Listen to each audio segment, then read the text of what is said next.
ओम नमो वासुदेवाय। नारायणं नमस्कृत्य नरं चैवं नरोत्तमं देवीं सरस्वतीं व्यासं ततो जयमुदीरयेत्। नष्टप्रायेषु भद्रेषु नित्यं भागवत सेवया भगवती उत्तम श्लोके भक्तिर्भवति नैष्टिकी। 8.23வது ஸ்லோகம். यत्र काले त्वनावृत्तिम् आवृत्तिं चैव योगिनः प्रयातयान्ति तं कालं वक्ष्यामि परदर्शभः. விஷாலி படிக்கிறியாமா? விஷாலி மாதாஜி, நான் வெளியில இருக்கேங்க மாதாஜி, புக் இல்ல. ஓகேடா. Okay okay okay, no problem. படிக்கிறீங்களா? படிக்கட்டுங்களா மாதாஜி? படிங்க. மொழிபெயர்ப்பு மற்றும் பொருளுரை வழங்கிய பக்தி வேதாந்த சுவாமி ஸ்ரீல பிரபுபாதர்க்கு ஜெய். எஸ். பரதர்களில் சிறந்தவனே, எந்தெந்த நேரங்களில் இவ்வுலகை விட்டு செல்லும் யோகி மீண்டும் வருகிறான் அல்லது வராது போகிறான் என்பதை பற்றி நான் இப்போது உனக்கு விளக்குகிறேன். பொருளுரை. பரம புருஷரிடம் பூரணமாக சரணடைந்துள்ள களங்கமற்ற பக்தர்கள் எப்போது எந்த முறையில் தங்களது உடலை நீப்பது என்பதை பற்றியெல்லாம் கவலைப்படுவதில்லை. அனைத்தையும் கிருஷ்ணரின் கையில் ஒப்படைத்து விடுவதால் அவர்கள் மிக எளிதாக ஆனந்தமாக இறைவனிடம் திரும்பி விடுகின்றனர். ஆனால் களங்கமற்ற பக்தியை மேற்கொள்ளாமல் கர்மயோகம், ஞான யோகம், ஹடயோகம் முதலிய ஆன்மீக தன்னுணர்வு முறைகளை நம்பியிருப்பவர்கள் பிறப்பிறப்பின் உலகிற்கு திரும்பி வருவோமா இல்லையா என்பதை உறுதி செய்ய ஒரு குறிப்பிட்ட நேரத்தில் உடலை விடுவது அவசியமாகும். யோகி பக்குவமானவனாக இருந்தால் இவ்வுலகை நீப்பதற்கான இடத்தையும் சூழ்நிலையும் அவனே தேர்ந்தெடுத்துக் கொள்ள முடியும். ஆனால் அவன் நிபுணனாக இல்லாவிடில் அவனது வெற்றி அவன் உடலை விடும் நேரம் அதிர்ஷ்டத்தை அடிப்படையாக கொண்டது. உடலை நீத்து மீண்டும் திரும்பி வராமல் இருப்பதற்கான பொருத்தமான நேரம் பின்வரும் ஸ்லோகங்களில் பகவானால் விளக்கப்படுகின்றது. ஆச்சாரியர் பலதேவ் வித்யாபூஷணரின் கருத்துப்படி இங்கு உபயோகிக்கப்பட்டுள்ள காலம் எனும் சம்ஸ்கிருத சொல் காலத்தின் அதிபதியான காலதேவனை குறிக்கின்றது. ஹரே கிருஷ்ணா. ஹரே கிருஷ்ணா. சோ காலம் அப்படிங்கிறது இங்க எத்திர காலே அப்படின்னு கொடுத்துக்க காலத்தின் அதிபதியான காலதேவன் சொல்றாங்க. சோ இப்ப பாத்தீங்கன்னா பிரபுபாத் தெளிவா குடுத்துட்டாரு. பக்தனுக்கு இந்த உயிரை விடுற டைம் பத்தி எல்லாம் கவலையே கிடையாது. எப்போ உயிரை விட்டாலும் அவன் பகவான்கிட்ட போயிடுவான். யாருக்கு பிரச்சனைன்னா இந்த கர்மயோகி, ஞான யோகி, தியான யோகி இவங்கெல்லாம் அந்த குறிப்பிட்ட நேரத்துல உயிரை விட்டாதான் பகவான்கிட்ட போக முடியுமா. சோ சில யோகிகள் பாத்தீங்கன்னா நல்ல தவத்துல பெஸ்டா இருந்தா அவங்களுக்கு அந்த அவங்களே முடிவு பண்ற பொசிஷன்ல இருப்பாங்க எந்த டைம்ல உயிரை விடுறதுன்னு. ஆனா சிலருக்கு அப்படி கிடையாது, அவங்களோட அதிர்ஷ்டம் தான். சப்போஸ் அவங்க இந்த டைம்ல உடல விட்டு இந்த பகவான் சொல்ற டைம்ல உடல விட்டாங்கன்னா அவங்க அங்க போக முடியும், இல்லைன்னா இல்ல அந்த மாதிரி. சோ அதுதான் இப்ப வர்ற ஸ்லோகால பகவான் கொடுக்க போறாரு. சோ கர்மயோகி, ஞான யோகி, தியான யோகி எல்லாம் பாத்தீங்கன்னா ஜஸ்ட் லைக் தட் அவங்க போயிட முடியாது. அவங்க உள்ள விடுற டைம் பொறுத்துதான் எந்த டைம்ல எப்ப போறாங்களோ அப்பதான் அவங்களுடைய டெஸ்டினேஷனை போய் அவங்க அடைய முடியும். சோ அதுவுமே அவங்களுக்கு எளிதில்ல. அதான் பகவான் சொல்றாரு. சோ அடுத்தது பாத்திரலாம். அக்னிர் ஜோதிர் அக சுக்ல ஷண்மாச உத்தராயணம் தத் பிரயாத கச்சந்தி பிரம்ம பிரம்ம விதோ ஜனாக. எஸ் மாதாஜி, யாரோ ஒருத்தர் படிங்க. பத்மா மாதாஜி படிக்கிறீங்களா? படிக்கிறேன் மாதாஜி. ஹரே கிருஷ்ணா. பரபிரம்மனை அறிந்தவர்கள் அக்னி தேவனின் ஆதிக்கத்தில் ஒளியில் பகலின் நல்ல நேரத்தில் வளர்பிறை உள்ள 2 வாரங்களில் சூரியன் வடக்கு நோக்கி செல்லும் 6 மாதங்களில் இவ்வுலகை விட்டு சென்று அந்த பரமனை அடைகின்றனர். பொருளுரை. நெருப்பு, ஒளி, பகல், வளர்பிறை முதலியவற்றை குறிப்பிடும் போது ஆத்மாவின் பயணத்தினை ஏற்பாடு செய்யும் தேவர்கள் இதற்கு பின்னால் உள்ளனர் என்பதை புரிந்து கொள்ள வேண்டும்.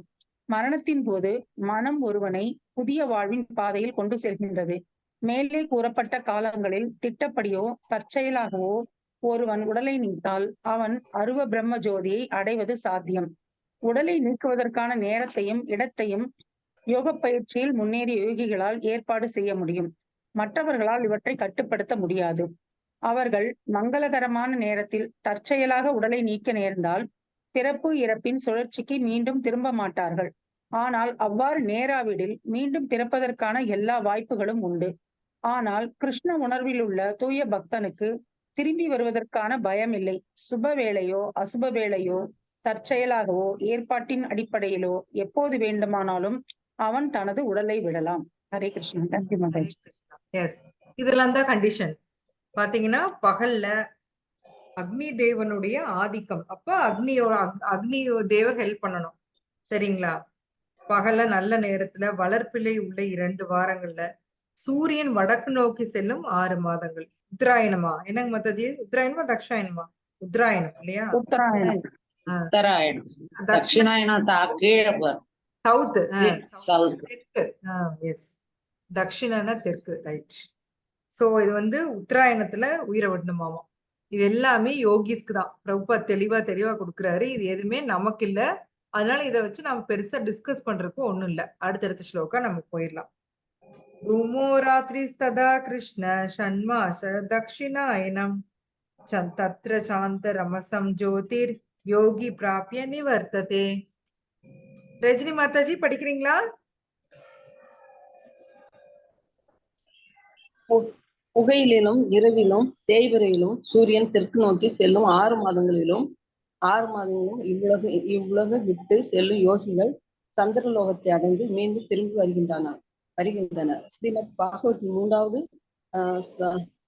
ஸ்லோகத்தில் பலநோக்கு செயல்களில் யாகங்களில் நிபுணராக விளங்கும் பூலோகவாசிகள் மரணத்தின் போது சந்திரலோகத்தை அடைகின்றனர் என்று கபில முனிவர் கூறுகிறார். இவ்வாறு உயர்வு பெறும் ஆத்மாக்கள் தேவரின் கணக்குப்படி 10,000 வருடங்கள் சந்திரனில் வாழ்ந்து கோமரசத்தை அறிந்து வாழ்வை அனுபவிக்கின்றனர். காலப்போக்கில் இவர்கள் பூவுலகிற்கு திரும்புகின்றார்கள். நமது ஜடப்புலங்களால் காண முடியாவிட்டாலும் உயர் வகுப்பை சேர்ந்த ஆத்மாக்கள் சந்திரனில் உள்ளனர் என்பதை இதன் மூலம் அறிகிறோம். ஹரே கிருஷ்ணா மாதாஜி. ஹரே கிருஷ்ணா. பாத்தீங்கன்னா சப்போஸ் அவங்க வந்து அந்த புகையிலும் அந்த மாதிரி போயிட்டாங்கன்னா கூட அவங்களுக்கு நஷ்டம் ஒண்ணும் இல்ல. அவங்க பிரம்மஜோதி போக முடியாது. பட் எங்க போறாங்க அப்படின்னா சந்திரலோகம் போறாங்க. சந்திரலோகத்துலதான் பாத்தீங்கன்னா இந்த சோமபானம் உற்பத்தி ஆகுது. அங்க வந்து ஆக்சுவலி அமிர்தம் உற்பத்தி ஆகிற இடமாம். சோ அங்க போனா ஜாலியா வந்து அவங்க சோமபானம் வருந்தி லைஃப் என்ஜாய் பண்ணிட்டு திரும்பி வந்துருவாங்க. திரும்பி அவங்க பௌதிக உலகத்துக்கு வந்து பிறப்பெடுக்க வேண்டியிருக்கும். சோ யோகிகளே பாத்தீங்கன்னா சில யோகிகள் தான் டைரக்டா பிரம்மஜோதிக்கு போவாங்க. சில பேர் வந்து பாத்தீங்கன்னா இந்த பௌதிக உலகத்துல அங்கங்க இருக்கிற லோகங்களை அனுபவிக்கணும்னு நினைப்பாங்களாம். அதனால அவங்களுடைய தபஸ்னுடைய வலிமையினால ஏமா எனக்கு வேணும். சரி ஊத்திக்க. சோ அவங்க சில பேர் கிரம முக்தி ஸ்டெப் பை ஸ்டெப்பா முக்தி அடைவாங்களாம். கொஞ்ச நாள் வந்து இந்த லோகத்துல இருப்போம், மகர லோகம், ஜனலோகம், தப்பலோகம், படிப்படியா ஒவ்வொரு லோகத்துக்கும் போய் கடைசியா தான் வந்து பிரம்மலோகம் போய் அங்கிருந்து வந்து திருப்பியும் பிரம்மஜோதிக்கு போய் சேருவாங்களாம். சோ அவங்க பகவான் பாத்தீங்கன்னா யாருடைய என்னென்ன விருப்பமோ எல்லாமே நிறைவேற்றுறாரு. இந்த மாதிரி பகல்ல இரவுல உயிரை விடுறவங்கன்னு கொடுத்துருக்காங்க இல்லையா? இந்த யோகியும் இந்த மாதிரி விரும்பி இருப்பாங்க. அதனால பகவான் வந்து அவங்களுக்கு இந்த ஆப்ஷன் கொடுக்குறாரு. நாம என்னென்ன ஆசைப்படுறோமோ அது எல்லாமே வந்து கிருஷ்ணா நிறைவேற்றுறாரு. அதனாலதான் நாம ஆசைப்படுறது கூட பார்த்துதான் ஆசைப்படணும் இல்லைங்களா? நாம முன்னெல்லாம் என்ன பண்ணுவோம்? பாக்குற எல்லா பொருள் மேலயும் ஆசைப்படுவோம். ஆனா இப்ப நம்மளுக்கு உள்ளுக்குள்ள அலாம் அடிக்குது. இதெல்லாம் நான் ஆசைப்பட்டேன்னா திருப்பி நான் இதுக்காக பிறவி எடுக்க வேண்டி இருக்கும் இல்லைங்களா? இதெல்லாம் அனுபவிக்கிறதுக்கு. அப்ப நான் திருப்பியும் வந்து ஐயையோ திருப்பி இந்த மனித பிறவியா, திருப்பி இன்னொரு ஃபேமிலியா அப்படின்னு நம்ம வந்து அலறோம். சோ அத்தனைக்கும் ஆசையெல்லாம் படக்கூடாது. தேவையில்லாத விஷயங்களுக்கு வந்து நம்ம ஆசைப்படக்கூடாது. ஆக்சுவலி இது பாத்தீங்கன்னா பக்தியினுடைய ஒரு பை ப்ராடக்டா அந்த டிட்டாச்மெண்ட் தானாவே வந்துரும். இதுக்காக பக்தன் வந்து தனியா இதுக்காக உட்கார்ந்து ஒர்க் பண்ண தேவையில்லை. பக்தி பண்ண என்ன ஆகும்னா தானாவே விரக்தி வந்துரும், நாலேஜ் வரும். ஃபர்ஸ்ட் நாலேஜ் வரும். நாலேஜ்னா அறிவு வர்றப்ப என்ன ஆகும்னா இந்த பொருள்னால எனக்கு எந்த யூஸும் இல்லை. இப்ப நம்ம ஒரு நல்ல ஒரு சமோசாவோ பீஸாவோ பாக்கணும்னு வச்சுக்கோங்க. முன்னையா இருந்தா நமக்கு வந்து ரொம்ப ஆசையா இருக்கும். இப்ப எல்லாம் எப்படி இருக்கு? கைக்கே கிடைக்குது. நம்ம உங்களுக்கு என்ன இப்ப எப்படி இருக்கு உங்க ஃபீல் சொல்லுங்க? முதல்ல அதுல வெங்காயம் பூண்டு இருக்கா அப்படின்னு ஒரு இது வந்துருது ஞாபகமா. கரெக்ட். ஐயையோ இதுல வெங்காயம் பூண்டு இருக்கு. நான் அப்படி சப்போஸ் வெங்காயம் பூண்டு இருக்குதுன்னு தெரிஞ்சா அதுக்கப்புறம் உங்க ஃபீலிங் என்ன சொல்லுங்க? அது அதனோட இது வந்து நமக்கு இருக்காது. ஆசை இருக்காது. அது மேல இல்ல. அந்த மாரி ஆயிடுச்சு. ஆமா. வேண்டாம் அது. இது இல்ல சொக்கா எனக்கு ஆமா. இது இல்ல. எனக்கு இது இல்ல. நம்ம ஒதுக்கிட்டு வேலைய பார்த்துட்டே இருப்போம் இல்லீங்களா? சோ அங்க அங்க வந்து நம்மளுக்கு நாலேட்ஜ் நம்ம அறிவ யூஸ் பண்றோம். வைராக்கியம் வருது. எனக்கு இது வேண்டாம். எவ்ளோ தங்கமான வேர்ல்டு பெஸ்ட் ஃபுட்டா இருக்கட்டும், எனக்கு வேண்டாம். பிரசாதமா இருந்தா தான் நான் சாப்பிடுவேன். அப்படி இல்லைனாலும் ஒரு மினிமம் ஆனியன் கார்லிக் இல்லாத ஃபுட் தான் நான் சாப்பிடுவேன். சோ இந்த வைராக்கியம் நமக்கு வருது. ஃபுட்ல சொல்றேன் நான். இது மாரி பல விஷயங்கள். புக்கெல்லாம் முன்ன நம்ம கண்ட புக்க படிச்சுட்டு இருந்தோம். இப்ப வந்து பகவான் பத்தின விஷயங்கள மட்டும் படிக்கணும். டிவில அதையும் இதையும் பார்த்துட்டு இருந்தோம். இப்ப அதெல்லாம் வந்து பார்க்க டைம் இல்ல. நம்ம அதெல்லாம் விட்டுட்டு பகவான் சம்பந்தப்பட்டது கேட்கிறோம், படிக்கிறோம். சோ இதுல டீஃபால்ட்டா வந்துருது. பக்தன் தனியா உட்கார்ந்து இந்த இதுக்காக டிட்டாச்மென்ட்க்காக வொர்க் பண்ண தேவையில்ல. அதான் பிரபுபாத் சொல்லுவார். பக்தி பண்ணாவே போதும். தானாவே அதெல்லாம் வரும். பகவான் மேல நம்ம அட்டாச்மென்ட்ட வச்சோம்னா, அவருக்கு தேவையானது மட்டும் நம்ம செய்ய ஆரம்பிச்சுருவோமாமா. சோ அதுவரைக்கும் தான் இந்த கஷ்டம் எல்லாமே. பகவான் மேல அட்டாச்மென்ட் வைக்கிறதுக்கு தான் கஷ்டம். ஒன்ஸ் வச்சுட்டோம் அப்டின்னா, நம்மோட பக்தி பாத் வந்து ஸ்மூத்தா போகும். அதுவரைக்கும் பார்த்தீங்கன்னா, அப்ஸ் அண்ட் டவுன்ஸ் வரும். அதுக்கப்புறம் இன்னும் கிருஷ்ணா விளையாடுவாரு. நெறைய இன்னைக்கு கூட நாங்க பேசிட்டு இருந்தோம் சம்மர் கேம்ப் பத்தி என் சிஸ்டர்ட்ட. போன வருஷம் ஹெல்ப்புக்கு வந்தவங்கல்ல, பாதி டிக்கெட் இப்ப வரமாட்டாங்க அப்படின்னு பேசிட்டு இருந்தோம். சொன்னா என் சிஸ்டர். இன்னும் இருக்கு பாரு. அடுத்த வாரத்துல இன்னும் கிருஷ்ணா என்னென்ன வேலை பார்க்க போறாரு பாரு அப்படின்னு. என்ன வேணா நடக்கும். ஆக்சுவலி எங்களுக்கு சர்வீஸ் எடுத்து பண்றப்ப தான் எங்களுக்கு புரியுது. அதுவும் நான்லாம் பார்த்தீங்கன்னா ரொம்ப பதட்டமாவேன். நான் நினைக்கிற மாரி பண்ணணும். இல்லைன்னா டென்ஷன் ஆயிரும் எனக்கு. ஆனா இப்பதான் வந்து அதாவது கயிறு இழுத்து புடிச்சுக்கிட்டு சர்வீஸ் பண்றது. இப்பதான் பழகிட்டு இருக்கிறேன். லூஸ்ல விட்டுட்டு சர்வீஸ் பண்ணணும். இழுத்து புடிச்சோம்னா நமக்கு வந்து கிருஷ்ணா நம்மள மண்ட வெடிக்க வச்சுருவாரு. பயங்கர டென்ஷன் ஆயிரும். என் சிஸ்டர் எனக்கு நேர் ஆப்போசிட் அவங்க. ரொம்ப கூலா இருப்பாங்க. என்ன ஆயிரும்? கம்முனு விடு. கிருஷ்ணாக்கு தெரியாதா? நீ அமைதியா இரு. நடக்கும். எல்லாம் நடக்கும். பேசாம இரு அப்படின்னு சொல்லிட்டே இருப்பாங்க. அதுக்கு தகுந்த மாரியே எல்லாமே நடக்கும். டிராயிங் காம்படிஷன் அப்போ அப்படிதான் நான். ஐய்யய்யோ! ஐய்யய்யோ! இத்தனை எல்லாம் பண்ணணுமே! பிரைஸ் எல்லாம் வாங்கணுமே! அத்தனையும் பேக் பண்ணணுமே! அடுக்கி வைக்கணுமே! கொண்டு போகணுமேன்னு 1000 டென்ஷன் ஆனேன். ஆனா அவங்க வந்து பதட்டப்படாத. அது அது நடக்கும். அதே மாரி நடந்துச்சு. பேக் பண்ற மாதாஜி சொல்லுங்க. மாதாஜி சிஸ்டர் யங்கரா எல்டரா மாதாஜி? யங்கர் மாதாஜி. ஆனா வந்து அவ எனக்கு அட்வைஸ் பூரா அவ தான் எனக்கு குடுப்பா. சரி சரி நல்லது. ஆ, 2 பேர் இருந்தா 2 விதமா தான் இருப்பாங்க. எல்லா எஸ் வீட்லயும் அது மாதாஜி. இருக்கும். அதான் நான் எனக்கு நேர்மாறு அவ. நெறைய விஷயத்துல எனக்கு நேர்மாறு. ஆனா வந்து சில தாட் ப்ராசஸ் வந்து 2 பேருக்கும் கொஞ்சம் ஒத்து போயிரும். ஷேர் பண்ணிக்கிறது இதெல்லாம் கொஞ்சம் ஒத்து போயிரும்னு வச்சுக்கங்களேன். சோ அந்த கிஃப்ட் எல்லாம் பேக் பண்றப்போ நான் ரொம்ப டென்ஷன் ஆனேன். ஆளே கிடைக்கல. என்ன ஆகுமோ தெரியல அப்படின்னு சொல்லிட்டு இருந்தேன். அவ இரு வெயிட் பண்ணு. பாட்டுக்கு அமைதியா நீ வந்து அந்த அன்னைக்கு பிரசாதம் செஞ்சு வை. கண்டிப்பா வருவாங்கன்னு அதே மாரி அவங்க டாக்டர் தேவி மீனா வந்து அவங்க ஹாஸ்பிட்டல் ஒர்க் பண்றவங்கள சிஸ்டர்ஸ் அவங்கள அவங்களுக்கு யாரு அவங்களுக்கு வந்து கிருஷ்ணா கான்சியஸ்னா என்னன்னே தெரியாது. அவங்க ஒரு 4, 5 பொண்ணுங்க வந்து நீட்டா எல்லாம் வந்து பேக் பண்ணி குடுத்துட்டு போயிட்டாங்க. அத்தன கிஃப்ட் எல்லாமே கிஃப்ட் ராப் பண்ணி குடுத்தாங்க. சோ கிருஷ்ணா கிருஷ்ணா கான்சியஸ் அனுப்பியிருக்காரு. கிருஷ்ணா எஸ் தான் மாதாஜி. அனுப்பியிருக்காரு மாதாஜி. சத்தியமா கிருஷ்ணா தான் அனுப்புனாரு. இதெல்லாம் எனக்கு எனக்கு டெஸ்ட்க்கு தான் மாதாஜி. அத்தனையும் எனக்கு டெஸ்ட்க்கு தான். நான் சொல்றேன் பாருங்க. நெக்ஸ்ட் வீக் நான் ஷேர் பண்ண போறேன் பாருங்க உங்கள்ட்ட. கிருஷ்ணா நெறைய வேலை பார்ப்பாரு. நாம ஒரு சர்வீஸ் எடுத்து பண்றப்போ, நாம அந்த கயிற விடுறோமா இல்லையான்னு செக் பண்ணிட்டே இருப்பாரு. அதாவது திரௌபதி அந்த கைய விட்டாங்க இல்லையா? அது மாரி விடணும். கிருஷ்ணா நீயே கதி அப்படின்னு விடுற வரைக்கும் அவரு நம்மளுக்கு டெஸ்ட் வச்சுக்கிட்டே தான் இருப்பாரு. ஆக்சுவலி இதெல்லாம் வந்து அப்போ வந்து பதட்டமா இருந்தாலும், இப்ப நெனச்சு பார்க்கிறப்போ ரொம்ப என்ஜாயபிளா இருக்கு மாதாஜி. நல்லா இருக்கு இல்லீங்களா? அந்த சர்வீஸ் எடுத்து பண்ணி, இப்ப கூட ஜென்மாஷ்டமிக்கு வந்து இப்போ ஆக்சுவலி ஈரோட்ல வந்து எங்க மண்டபத்துல தான் ஜென்மாஷ்டமி 2 வருஷமா நடந்துட்டு இருக்கு. சோ பிரபுஜி கூப்பிட்டு கேட்டாரு. ஆகஸ்ட் 25, 26 ஏதோ வருதுன்னு. நான் மறுபடியும் ஜென்மாஷ்டமியா? இப்பதானே அப்படின்னு ஜெர்க்கானோம். சோ ஆனா பார்த்தா அந்த அத்தனை டிவோட்டிஸ் வேலை பார்த்து பிரபுஜி இதை சொன்னாரு. இவங்கெல்லாம் வந்து ஹரே கிருஷ்ணா சொல்றதுக்கு நாம எத்தனை வேலை பார்க்க வேண்டியதா இருக்குது அப்படின்னு. சோ அந்த டோட்டலா புதுசா வர்றவங்கள வர வைக்கிறதுக்காக தான் நம்ம இந்த பாடுபடுறோம். ஒவ்வொரு டெம்பிளுமே பாத்தீங்கன்னா, அதுக்குதான் ஜென்மாஷ்டமி கிராண்டா செலிப்ரேட் பண்ணுவாங்க.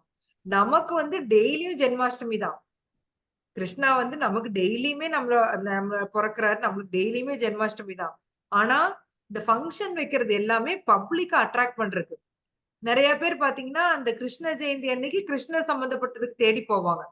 எப்படி விநாயகருக்கு அவருடைய பர்த்டேக்கு போறாங்க இல்லையா? அந்த மாரி அந்தந்த ஃபங்ஷனுக்கு அது தேடி வருவாங்க. சோ நம்ம கிராண்டா ஃபங்ஷன் வைக்கிறப்போ பாத்தீங்கன்னா, குழந்தை குட்டி கூட்டிட்டு அழகா அவங்களுக்கு கிருஷ்ணா ட்ரெஸ் போட்டு, ராதாராணி ட்ரெஸ் போட்டு கூட்டிட்டு வருவாங்க. அவங்கள அட்ராக்ட் பண்றதுக்கு தான் வந்து நாங்க அத்தனை கேம்ஸ் எல்லாம் வச்சு, அந்த குழந்தைங்களுக்கு ஒரு ஸ்டால் போட்டு அதுல கேம்ஸ் வச்சு, அந்த குழந்தைங்க அத விளையாண்டுட்டு இருக்கிறப்போ பேரண்ட்ஸ்ட்ட பேசி கன்வின்ஸ் பண்ணி, இந்த மாரி கிட்ஸ் கிளாஸ் நடக்குது அனுப்புங்க. அப்படிலாம் சொல்லி, அவங்கள்ட்ட வந்து கொஞ்சம் கேசி பத்தி பேசி, சோ இது நமக்கு ஒரு ப்ரீச்சிங் ஆப்பர்ச்சுனிட்டி. அவங்களுக்கும் பகவான பத்தி ஏதோ ஒண்ணு காதுல விழுகும். கேட்டு போவாங்க. என்ரோல்லாம் பண்ணுவாங்க. ஆனா மறுபடியும் கிளாஸ்க்குலாம் யாரும் அனுப்ப மாட்டாங்க. ஆனா நாம செய்யற கடமைய செஞ்சுட்டே இருக்கணும். ஏதோ ஒரு ஆத்மா ஒரு 2000 பேர், 3000 பேர் வருவாங்கன்னா, ஒரு ஆத்மாவாவது டர்ன் அவுட் ஆகாதா? அப்படின்னு ஒரு பகவானே அப்படித்தானே சொல்லியிருக்காரு மாதாஜி இல்லைங்களா? அப்படிதானே. எத்தனை பேர் யாரோ ஒரு ஆளைதான் இது பண்ண முடியும். மனுஷானாம் சகஷ்டேஷு கஷ்டித் யததி சித்தையே. ஆயிரக்கணக்கான மனுஷங்கள்ல யாரா ஒருத்தன் தான் அர்ஜுனா என்ன பத்தி கேட்பான். அதுலயும் ஒருத்தன் தான் வருவான் அப்படிங்கிறது. சோ இந்த ப்ராசஸ் வந்து அவ்வளோ ஈஸி இல்ல. இட்ஸ் அ டஃப் ப்ராசஸ் தான். ஆனா ஈஸி. டஃப் ஆனா ஈஸி. அச்சிந்திய பேத அபேத மாதிரி.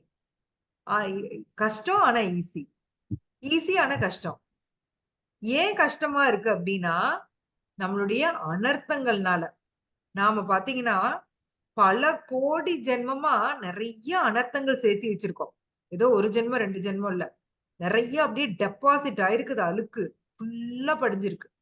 சோ இத்தனை அனர்த்தங்கள் உள்ள இருக்கிறப்போ, எப்படி வந்து எனக்கு வந்து பக்தி உள்ள போகும்? சொல்லுங்க பார்க்கலாம். சோ இந்த அனர்த்தங்கள் அன்னைக்கு கூட இன்னைக்கு கிளாஸ்ல காலையில சொல்லிட்டு இருந்தாங்க சிஸ்டர் கூட. அதாவது எப்படின்னா, புண்ணிய காரியங்கள் செய்யறது மூலம் அனர்த்தம் வருமா? பாவ காரியங்கள் செய்யறது மூலம் அனர்த்தம் வரும். அது நமக்கு புரியுது. புண்ணிய காரியங்கள் செய்யறது மூலம் கூட அனர்த்தம் வருமாமா. அது என்னன்னா இந்த கண்டிஷனிங் அப்படின்னு சொல்றோம் இல்லையா? இப்ப நான் சொன்னேன் இல்லையா? ஐயோ நான் நினைக்கிற மாதிரி நடக்கணும். ஒரு எந்த ஒரு வேலையா இருந்தாலுமே நான்லாம் பாத்தீங்கன்னா அது பர்ஃபெக்ட்டா பண்ணணும். அதையே திங்க் பண்ணிட்டே இருப்பேன். அதே யோசிச்சுக்கிட்டு அப்படியே கரெக்ட்டா பண்ணணும். அந்த அதுல இருக்கக்கூடிய அந்த ஓட்டையெல்லாம் அடிச்சு, இது இது இப்படி பண்ணணும், இது இது இப்படி பண்ணணும். அப்படியே அது பிளானோட பண்றது. சோ அதெல்லாம் வந்து கண்டிஷனிங். நமக்கு அது இத்துணூண்டு மாறிடுச்சுன்னா ஏத்துக்க முடியாது. இதெல்லாம் தான் வந்து கண்டிஷனிங். சோ இதெல்லாம் வந்து இந்த புண்ணிய காரியங்கள் செய்யறதுனால வரக்கூடிய ஒரு எஃபெக்ட். மாதாஜி ஒரு மினிட். அப்புறம் நம்ம செஞ்சதை பத்தி நம்ம பெருமையா நினைச்சுக்கிறது, கர்வப்படுறது கூட அந்த இதுல சேர்ந்தது தானே மாதாஜி. கரெக்ட். எஸ். நான் பக்தி பண்றேன்.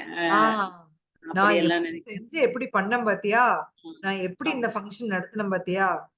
இப்படிலாம் நினைச்சோம்னா அடுத்த செகண்ட் அடி விழுந்துரும். நீங்க வேற. ஐயோ! கிருஷ்ணா பத்தி உங்களுக்கு தெரியும் இல்லையா? கேட்டேன் மாதாஜி. இப்ப ஒரு ஸ்பீச்ல அது கேட்டேன் நானு. அனர்த்தங்கள்ல 2 விதம் இருக்கு. புண்ணியத்துக்கும் இருக்கு, பாவத்துக்கும் இருக்கு அப்படின்னு சொல்லி கேள்வி கேட்டேன். எஸ் மாதாஜி. எஸ். 2ல இருந்தும் வெளியில வரணும். சோ அனர்த்த நிவர்த்தி தான் வந்து ரொம்ப ரொம்ப டஃப் ஸ்டேஜ் ஆக்சுவலி. சோ அந்த ஸ்டேஜஸ் உங்களுக்கு தெரியும் இல்லையா? ஸ்டேஜஸ் ஆஃப் பக்தி. ஸ்ரத்தா, சாது சங்கா, பஜன கிரியா, அனர்த்த நிவர்த்தி. ஓ இது உங்களுக்கு என்ன நான் சொல்லலையா? சொல்லியிருக்கேனா? சொல்லியிருக்கோம்ல? சாது சங்கம் எல்லாம் சொன்னோம் மாதாஜி. ஒரு தடவை சொல்லிருக்கேன். நிஷ்டா, ஆசக்தி, பாவா பிரேமா. இப்ப அடுத்த டெஸ்ட் உங்களுக்கு இதெல்லாம் தான். இதெல்லாம் நீங்க ஞாபகம் வச்சுக்க போறீங்க. என்ன ஸ்டேஜ் ஆஃப் பக்தி? ஸ்ரத்தா, சாது சங்கா, பஜன கிரியா, அனர்த்த நிவர்த்தி, நிஷ்டா, ருச்சி, ஆசக்தி, பாவா பிரேமா. இது வந்து எங்க தேடுறதுன்னா 4.10 ஸ்லோகா பாத்தீங்கன்னா பகவத்கீதையில 4.10 பொருளுரையில பிரபுபாத் கொடுத்திருப்பாரு. 10 தானே? இல்ல 11 நினைக்கிறேன். 11 4.11 4.11 எடுத்து பாத்தீங்கன்னா அந்த பொருளுரையில கொடுத்திருப்பாரு. ஆதவ் ஸ்ரத்தா ததசாது சங்கோ தப பஜன கிரியா ததோனர்த்த நிவர்த்தி. இதெல்லாம் வந்து யாரு கொடுத்திருக்காங்கன்னா பக்தி ரசாம சிந்துல ரூப கோஸ்வாமி கொடுத்திருக்காரு. நாம நம்ம பக்தியில இப்ப என்ன ஸ்டேஜ்ல இருக்கிறோம் அப்படிங்கறத வந்து இத வச்சு நம்ம அனலைஸ் பண்ணிக்கலாம். ஸ்ரத்தால இருக்கமா, ஸ்ரத்தானா உங்களுக்கு தெரியும் நம்பிக்கை, சாது சங்கான பக்தர்களுடைய அசோசியேஷன்ல இருக்கிறது. அப்புறம் பஜன கிரியா அப்படின்னா இனிஷியேஷன் வாங்குறது, ஹரே கிருஷ்ணா மகாமந்திரா சொல்றது, இதெல்லாம் வந்து பஜன கிரியா. அனர்த்த நிவிருத்தி, நம்மளுடைய அனர்த்தங்கள் வந்து நிவிருத்தி ஆகிறது இந்த ஸ்டேஜ். அதுக்கப்புறம் அந்த அனர்த்தம் நிவிருத்தி ஆயிடுச்சுன்னா என்னோட நம்பிக்கை வந்து நிஷ்டா ஸ்டெடி ஃபெய்த் ஆயிரும். முதல்ல இருக்கிற ஸ்ரத்தா வந்து வீக்கா இருக்கும், நிஷ்டா வந்துச்சுன்னா ஸ்டெடி ஃபெய்த் ஆயிரும். சோ அந்த ஸ்டெடி ஃபெய்த் வந்த அப்புறம் எனக்கு என்ன வரும்னா ருச்சி வரும். பகவானுடைய நாம ரூப குண லீலை வந்து ருச்சி வரும். சோ ருச்சிக்கு அப்புறம் ஆசக்தி, பற்றின்மை. ஆசக்தின்னு என்ன அர்த்தம்னா இந்த பௌதிக உலகத்து மேல பற்றின்மை எனக்கு வரும். அதுக்கப்புறம் தான் பாவா வரும். பாவாக்கு அப்புறம் தான் பிரேமா வரும். பக்தி பிரேமை வரும் நமக்கு. சோ கிருஷ்ண பிரேமை வரும்.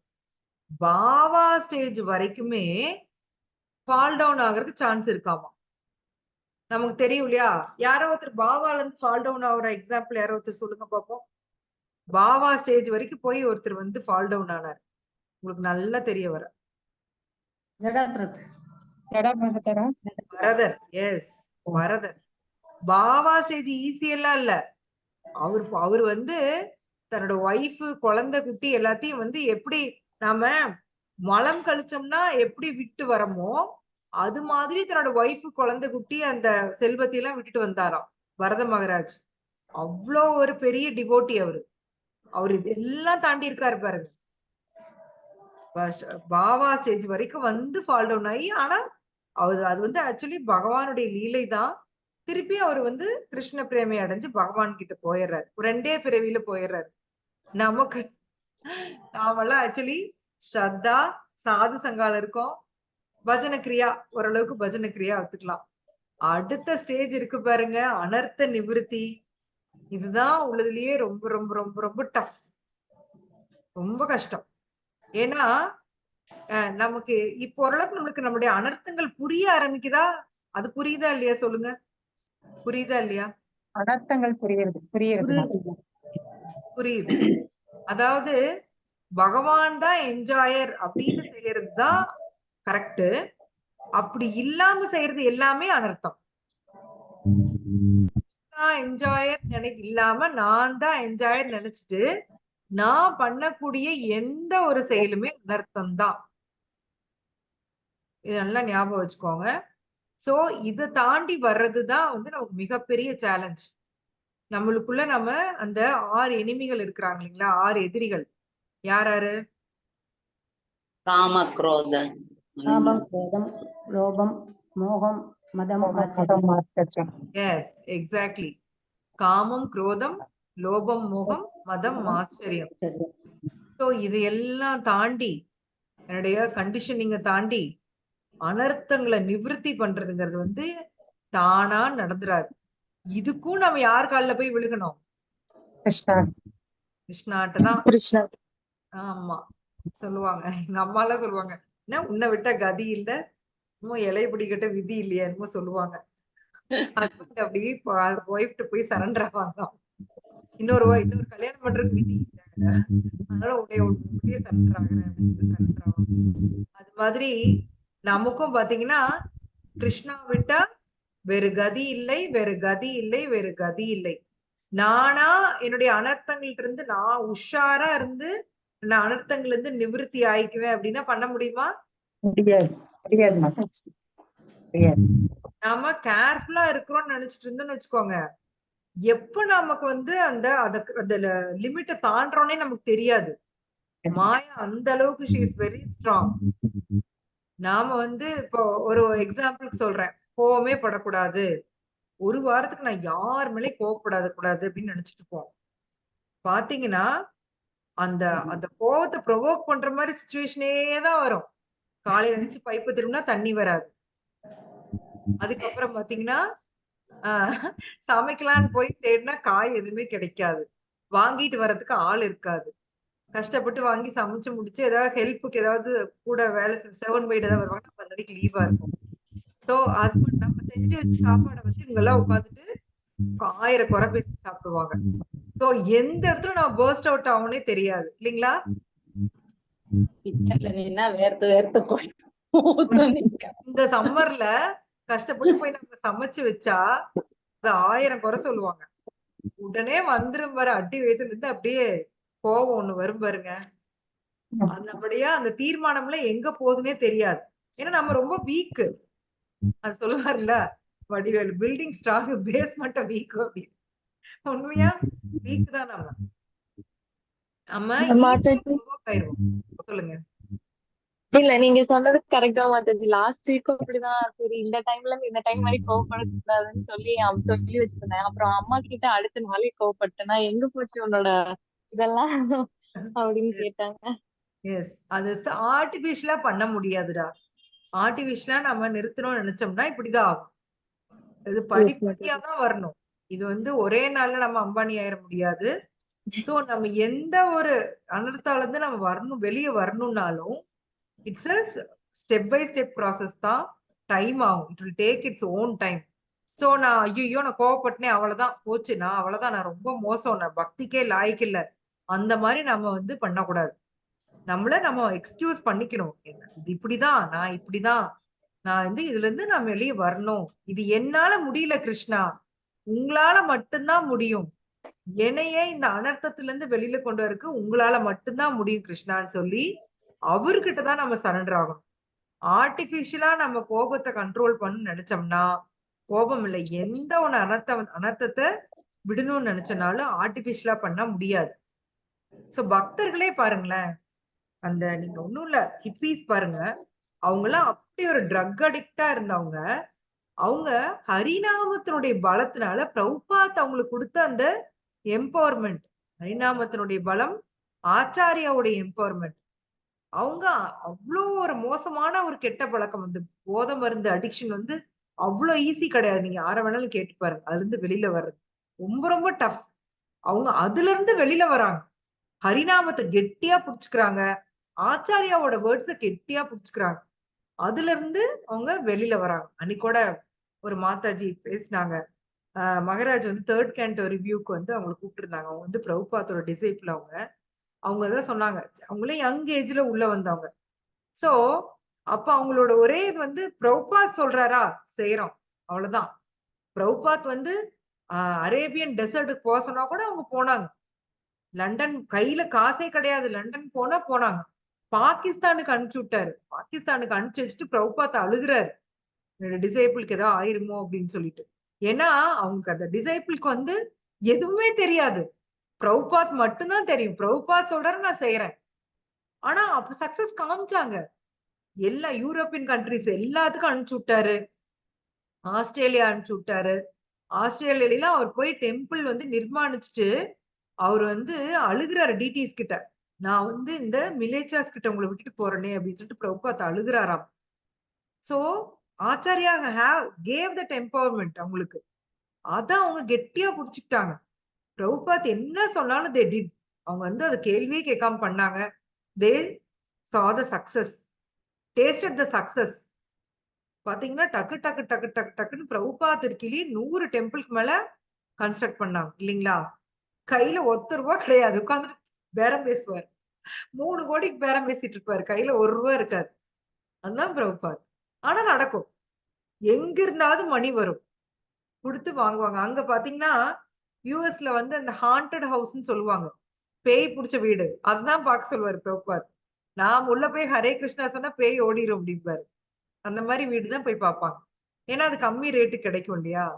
அதே மாதிரி சர்ச், அந்த பழைய சர்ச்சஸ் அந்த மூடிடுறாங்க இல்லையா, அது அதெல்லாம் பார்த்து வாங்கி நல்லா ஹரே கிருஷ்ணா கீர்த்தன் பண்ணி அவர் வந்து பகவான் அங்க எஸ்டாப்ளிஷ் பண்ணாரு. அவரு பிரபுபாத்தோடைய வேர்ட்ஸ் வந்து கண்ணை மூடிட்டு அவருடைய டிசைபிள்ஸ் ஃபாலோ பண்ணாங்க. வந்து அவங்க வந்து they tasted the success. அதான் ஆச்சாரியோட எம்பவர்மெண்ட், பகவானுடைய எம்பவர்மெண்ட். கிருஷ்ணா எப்பவுமே பாருங்க, நம்ம பார்த்திருக்கோம் இல்லையா, பக்தனுடைய அந்த வாக்க வந்து காப்பாத்தியே தீர்வார். தான் வாக்க கூட விட்டுருவாரு, தன்னோட ப்ராமிஸ கூட மீறிடுவாரு கிருஷ்ணா. நீங்களா அன்னைக்கு சொன்ன மாதிரி பீஷ்மர்ட்ட பண்ண ப்ராமிஸ கூட மீறினார். ஆனா பக்தன் கொடுத்த ப்ராமிஸ வந்து எப்பாடுபட்டாவது நிறைவேற்றுவார். சோ பிரபுபா தீர்மானமா நம்பினாரு, கிருஷ்ணா வில் ஹெல்ப். அவ்வளவுதான். ஏன்னா அவருக்கு நல்லா தெரியும் எதுவுமே தான் செய்யல. I was made to do. அதுதான் நமக்கும் பிரபுபாத்துக்கு வித்தியாசம். மாதாஜி சொன்ன மாதிரி நாம ஏதாவது ஒரு இதை எடுத்து பண்ணிட்டோம்னா, நான் பண்ணேன் என்னாலதான் ஆச்சு, என்னாலதான் நடந்துச்சு அப்படின்னு நம்ம நினைக்கிறோம். ஆனா உண்மையிலேயே நல்லா புரிஞ்ச விஷயம் தெரிஞ்சவங்களுக்கு தெரியும், நாம எதுவுமே செய்யல, எல்லாம் கிருஷ்ணா தான் நம்மள செய்ய வைக்கிறாரு. சோ அந்த நான் சொல்வேன் இல்லையா, அந்த கயிறு லூசா விட்டுறணும், கிருஷ்ணா கையில கொடுத்துடணும். நான் இறுக்கி புடிச்சிட்டே இருந்தேன் அப்படின்னா அடி விழுந்துட்டேதான் இருக்கும். நீங்க அந்த கயிறை விடுற வரைக்கும் ஒரு அடி விழும். அது எதுக்குன்னா நம்ம நல்லதுக்காக. எப்படி நீங்க ஒரு உங்க குழந்தை உடம்பு சரியில்லாதப்ப போய் ஏதாச்சும் ஐஸ்கிரீம் சாப்பிட்டா நீங்க பட்டுன்னு ஒரு அடி வைப்பீங்களா இல்லையா? சொல்லுங்க, அடிப்போமா இல்லையா? கொஞ்சமா குழந்தை ஏதாவது தப்பு பண்ணா ஒரு மதரா நம்ம என்ன பண்ணுவோம் சொல்லுங்க? அடிப்போம் மாதாஜி, அடிக்கிறது உண்டு. எதுக்கு அடிப்போம்? எதுனா உங்களுக்கு அந்த குழந்தை மேல ஏதாவது கொலவெறியா?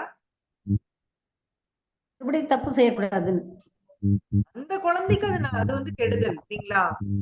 அந்த குழந்தைக்கு நீங்க வந்து அது கெடுதல்ங்கிறதுனால நீங்க வந்து கண்டிக்கிறீங்க. அப்படிதானே? 1 மினிட். அது மாதிரிதான் கிருஷ்ணா நம்மளுக்கு ஒரு செக் வைக்கிறாரு அப்படின்னா அது நம்மளுடைய அந்த அனர்த்தங்களை சுட்டி காமிக்கிறார். நாம எந்தெந்த இடத்துல லேக் ஆகுறோம், எந்தெந்த இடத்துல எனக்கு பிரச்சனை வருது. சோ இப்போ வந்து எனக்கு முன்னையெல்லாம் தெரியாது. நான் நினைச்சிட்டு இருந்தேன், நான் ரொம்ப நல்ல பொண்ணு, நான் பாரு எல்லாத்தையும் எப்படி அட்ஜஸ்ட் பண்ணி போறேன், எந்த வேலையை எடுத்தாலும் பர்ஃபெக்ட்டா பண்றேன், நான் ஒரு ரொம்ப நல்ல ஆளு அப்படின்னு நினைச்சிட்டு இருந்தேன். நான் மட்டும்தான் எல்லாரையும் அட்ஜஸ்ட் பண்றேன் அப்படின்னு நினைச்சிட்டு இருந்தேன். ஆனா இப்ப பக்திக்குள்ள வந்தப்புறம் தான் புரியுது, எது வந்து நம்ம பௌதீகமா நல்லது நினைச்சோமோ அது எல்லாமே கண்டிஷனிங், என்னுடைய கண்டிஷனிங் அது. சோ அது வந்து என்னை கிருஷ்ணாட்ட போறதுக்கு தடுக்குது. சோ நான் அப்ப என்ன பண்ணணும்? அந்த கண்டிஷனிங் நான் என்ன பண்ணணும்? கண்டிஷனிங்க வெளியில வரணும். வெளியில வரணும், விட்டுட்டு வெளிய வரணும். எஸ். அதுக்குதான் நம்ம வந்து பகவத்கீதா படிக்கிறோம், பாகவதம் படிக்கிறோம்.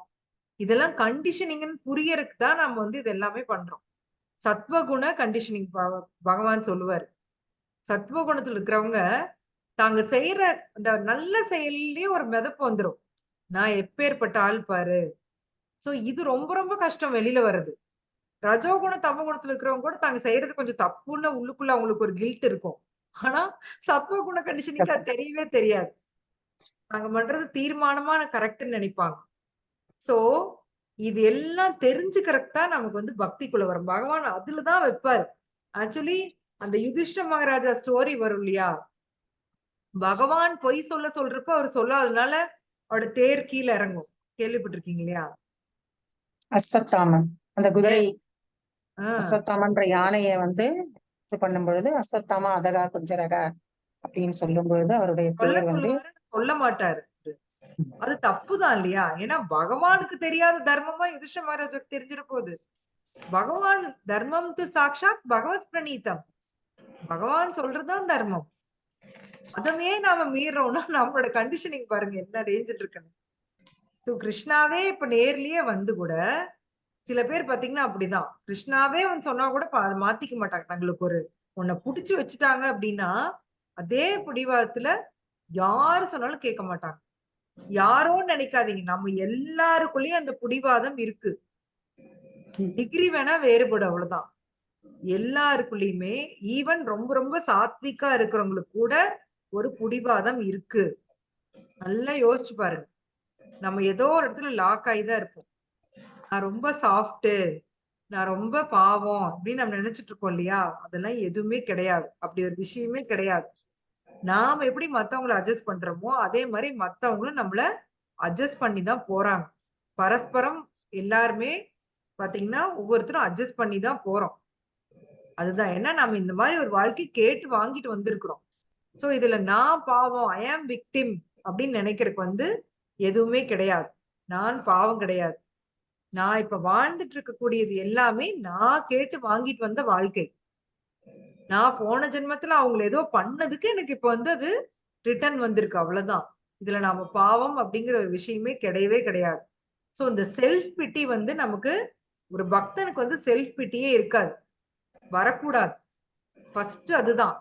மத்த அனர்த்தங்கள்லாம் மெதுவா நம்ம போய்க்கலாம். ஃபர்ஸ்ட் அனர்த்தம் என்னன்னா செல்ஃப் பிட்டியை நம்ம வந்து வெளியே வரணும். செல்ஃப் பிட்டி தான் வந்து மிகப்பெரிய ஒரு ஈகோ அது ஆக்சுவலி. அதுல இருந்து வெளியில வரதா நம்ம பக்தியோட ஸ்டார்டிங் ஸ்டேஜ்.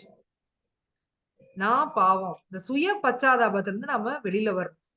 சோ அந்த சுய பச்சாதாபம் எங்க இழுத்துட்டு போகும்னா, ஒன்னா ஸ்ட்ரெஸ்ஸுக்கு போய் அவங்கள வந்து ரொம்ப ரொம்ப இமோஷனல் ஆங்ஸைட்டி வர வச்சு ஸ்ட்ரெஸ்ல கொண்டே வைக்கும். இல்லைன்னா ரொம்ப ஓவரா வந்துட்டு நான் வந்து எல்லாரும் மோசம், நான் ரொம்ப நல்லவ, அந்த ஸ்டேஜுக்கு நம்மளுக்கு கொண்டே விட்டுரும். Inferiority complex plus superiority complex ரெண்டும் வந்துடும். ஸோ அந்த செல்ஃப் பிட்டி வந்து எப்பப்பெல்லாம் உங்க மைண்ட் வந்து நீ பாவம்னு சொல்லுதோ மண்டையிலேயே நங்கு நங்கு நங்குன்னு போட்டுருங்க. அது ஆகவே ஆகாது. நாம பாவமே கிடையாது. யாரோ அன்மியூட் பண்றாங்க. ஏதாவது ஓன் எக்ஸ்பீரியன்ஸ் இருக்கா? Padma Mathanjan. Okay okay. Yes. So yes. So நான் சொல்ற மாதிரி இது வந்து பக்தியுடைய ஸ்டார்டிங் ஸ்டேஜ் தான் இது எல்லாமே. சோ இந்த அனர்த்தங்கள் எல்லாம் நம்ம நிவர்த்தி ஆனப்புறம்தான் நம்முடைய ஃபெய்த் வந்து நிஷ்டாங்கிற ஸ்டேஜுக்கு, ஸ்டெடி ஃபெய்த்துக்கு அது போகும். சோ நாம இப்ப அந்த அனர்த்த நிவர்த்தி ஸ்டேஜுக்கு வந்திருக்கோம். சோ இந்த அனர்த்தங்களை நிவர்த்தி பண்றது எப்படி அப்படின்னா, அதுக்கும் நம்ம என்ன பண்ணணும்? கிருஷ்ணாவை பக்தி பண்ணணும், பகவான் ப்ரே பண்ணணும். சாட்டிங் பண்ணாவே மனசு தூய்மையாயிடும். இதுதான் எதிர்பார்த்தேன். என்னடா அது சாந்தி மாதாஜி அமைதியா இருக்கிறாங்களே, நல்லாவே இல்லையே அமைதியா இருக்கு. எஸ், சாண்டிங் பண்ணாவே எல்லாம் ஆகும். சாண்டிங் வந்து நான் வந்து நாளைக்கு என்ன குழம்பு வைக்கலாம், ஹரே கிருஷ்ணா ஹரே கிருஷ்ணா நம்ம சாண்ட் பண்ணோம்னா ஒன்னும் தூய்மை அடையாது, வராது. பகவானை நினைச்சிட்டு சாண்டிங் பண்ணணும், பகவானுடைய ஸ்மரன்ல சாண்டிங் பண்ணணும். இல்லையா அந்த ஹரே கிருஷ்ணா மகா மந்திரத்தை காதுல கேட்டு அதுல வந்து சாண்டிங் பண்ணணும். அப்பதான் வந்து நாம நினைக்கிறதுல நடக்கும். ஆக்சுவலி அழுகணுமா, ஐயோ கிருஷ்ணா என்னால முடியல, எனக்கு ஹெல்ப் பண்ணுங்க, லிட்டரலா நம்ம அழுகணும். நாம அதெல்லாம் இல்லாம ஏதோ கடமைக்காக சாண்ட் பண்ணோம் அப்படின்னா எதுவுமே நடக்காது. சோ எல்லாமே கடைசியா எங்க போக்கஸ் வருதுன்னா சாண்டிங்ல தான். ஹரே கிருஷ்ண கிருஷ்ண கிருஷ்ண ஹரே ஹரே, ஹரே ராம ராம ராம ஹரே ஹரே. இந்த ஹரே கிருஷ்ணா மகா மந்திரம் ஒழுங்கா சொல்றப்பதான் கிருஷ்ணா வந்து நம்மளுக்கு நம்மளே ரிவீல் பண்ணுவார். என்னையவே எனக்கு காமிச்சு கொடுப்பாரு, நான் எங்கெங்க இருக்கிறேன். ஒரு மேப் போட்டு இங்க பாருமா உனக்கு இந்த இடத்துல பிரச்சனை அப்படின்னு சொல்லி காமிச்சு கொடுப்பாரு. அதுவே ரொம்ப கொடுப்பன ஆக்சுவலி. அதுவே இந்த பௌதிக உலகத்துல நிறைய பேருக்கு தெரியாது இல்லைங்களா. தாங்க ரொம்ப பர்ஃபெக்ட் நிறைய டிக்கெட் சுத்திட்டு இருக்குது. அட்லீஸ்ட் பக்தி பண்றவங்களுக்காவது நாம பர்ஃபெக்ட் இல்ல, நம்ம கிட்ட ஏதோ ஒரு பிரச்சனை இருக்கு, அதனாலதான் இங்க வந்திருக்கோம் அப்படிங்கறதாவது புரியுது. சோ கிருஷ்ணாட்ட ப்ரே பண்ணுங்க, பகவானே எனக்கு என்னை காமிச்சு கொடுங்க. சோ இன்னைக்கு ரெண்டு தான். ஒண்ணு வந்து செல்ஃப் பிட்டி ஆகவே ஆகாது ஒண்ணு. இன்னொன்னு பகவான் என்னோட அனர்த்த நிவர்த்திக்கு நான் யார்கிட்ட சரண்டர் ஆகணும்னா கிருஷ்ணாட்ட. கிருஷ்ணா ஒன்னா எனக்கு காமிச்சு கொடுங்கன்னு கேளுங்க. காமிச்சு கொடுத்துட்டாருன்னா இதுல இருந்து நான் வெளியில வரணும், எனக்கு ஹெல்ப் பண்ணுங்க. அது என்னால முடியாது, கண்டிப்பா என்னால முடியாது, நீங்க தான் எனக்கு ஹெல்ப் பண்ணணும். கிருஷ்ணாட்ட சரண்டர் ஆகும். அவரை தவிர்த்து வேற யாருமே உங்களோட அனர்த்தங்கள் நிவர்த்தி பண்ண முடியாது. நீங்க போய் டாக்டர்கிட்ட ஊசி போட்டா காய்ச்சல் வேணா போகும், அனர்த்தங்கள்ல போகாது. வேணா ட்ரை பண்ணி வேணா பாருங்க. டாக்டர் போய் டாக்டர் எனக்கு அனர்த்த நிவர்த்தி வேணும்னு வேணா கேட்டு பாருங்க, என்ன நடக்குதுன்னு பாருங்க. அப்படின்னா என்னன்னு கேட்பாங்க. இல்ல நேரா மெண்டல் வீட்டுக்கு அனுப்பிச்சு விட்டுருவாங்க, இந்த அம்மாக்கு என்னமா ஆயிடுச்சு. எஸ், அப்படின்னா என்ன? கரெக்ட். மாதாஜி நீங்க சொல்ற மாதிரிதான் செல்ஃப் பிட்டி ஒன்னும் சுப்பீரியாரிட்டி காம்ப்ளெக்ஸ் ஆகுது, இல்லைங்க இன்ஃபீரியாரிட்டி காம்ப்ளெக்ஸ் ஆயிடுது. அதனால என்ன சொல்றாங்க, நான் ஒண்ணும் இதெல்லாம் படிக்கணும், பகவத்கீதா எல்லாம் படிக்கணும்ன்ற அவசியம் இல்லை, நான் பெர்ஃபெக்டா இருக்கிறேன், எனக்கு எல்லாம் அதாதான் இருக்கும், நான் ஒண்ணும் எந்த தப்பும் செய்யல.